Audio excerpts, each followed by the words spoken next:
Je suis doux et humble de cœur. Matthieu 11, verset 29. Heureux ceux qui sont doux, car ils hériteront la terre. Matthieu 5, verset 5. Accueillez avec douceur la parole qui a été plantée en vous et qui peut vous sauver. Jacques 1, verset 21. Il est rare que Jésus parle de lui-même. Voici la seule définition qu'il nous donne de son tempérament, sa douceur et son humilité. Nous avons déjà parlé de l'humilité. Il faut bien reconnaître que les gestes, les attitudes et les paroles de Jésus, rapportées dans les évangiles, confirment merveilleusement ce regard qu'il porte sur les mêmes. Douceur du geste, douceur du regard. Nous l'avons évoqué dans notre paragraphe sur la tendresse. Tendresse et douceur sont bien deux sœurs jumelles intimement liées, l'une permettant l'expression de la démonstration de l'autre. Comme pour la bonté et la tendresse, la douceur est aujourd'hui considérée comme l'attitude des faibles. Un doux se laisse marcher sur les pieds et fait preuve de naïveté, pense-t-on. Ne parle-t-on pas de doux rêveur ou de doux dingue? Pourtant, selon Jésus, seuls les doux sont héritiers de la terre. Oui, l'avenir selon Jésus est à la douceur. Le terme grec utilisé dans l'Évangile évoque également l'humilité, la modestie, la considération pour autrui. Douceur à l'égard de l'autre, mais également de soi-même.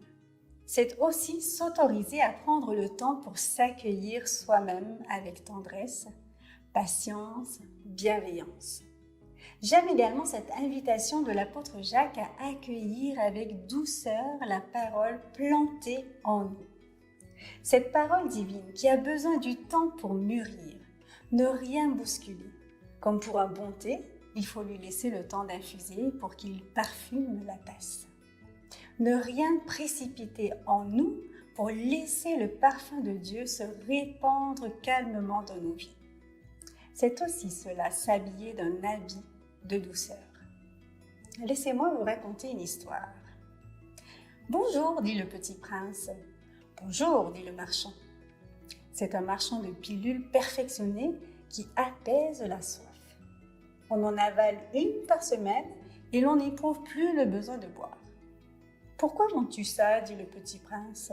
« C'est une grosse économie de temps » dit le marchand. « Les experts ont fait des calculs. On épargne 53 minutes par semaine. Et que fait-on de ces 53 minutes? On en fait ce que l'on veut. » Moi, se dit le petit prince, si j'avais 53 minutes à dépenser, je marcherais tout doucement vers une fontaine. Saint-Exupéry. Une pensée. Toute chose a deux anses, l'une par où on peut la porter, l'autre par où on ne le peut pas.